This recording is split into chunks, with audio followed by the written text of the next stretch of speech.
Assalamualaikum dan salam sejahtera. Saya Nufail Adib bin Nazrin, murid Sekolah Kebangsaan Jawi, sekolah berprestasi tinggi. Pada hari ini, saya sangat teruja untuk berkongsi sebuah buku yang telah saya baca. Buku tersebut bertajuk 366 Kisah 25 Rasul. Buku ini terbitan Darul Mu'ni Trading, memenuhi 188 muka surat. Buku 366 Kisah 25 Rasul ini merupakan pilihan terbaik bagi mereka yang mahu mempelajari kisah-kisah menarik 25 Nabi pesuruh Allah.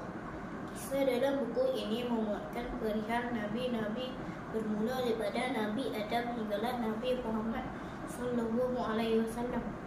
Membaca, belajar suka dan duka para Nabi dan menyampaikan perintah Allah. Antara kisah Nabi yang menarik perhatian saya ialah kisah Nabi Adam di dalam syurga dan bagaimana syaitan memperdaya Nabi Adam sehingga Nabi Adam keluar dari syurga dan diturunkan ke bumi. Selain itu, ada juga kisah Nabi Musa dan Fir'aun, Nabi Sulaiman dan Ratu Balqis, dan kisah Nabi Yunus di dalam perut ikan Nun. Namun begitu, kisah yang paling menyentuh hati saya ialah kisah kenabian Nabi Muhammad yang menyeru umat manusia menyembah Allah sehingga kewafatan baginda. Kesimpulannya, saya mendapat banyak pengajaran berharga apabila membaca buku ini. Semoga kita dapat mencontohi kepribadian para Nabi dan berusaha menjadi hamba Allah yang bertakwa.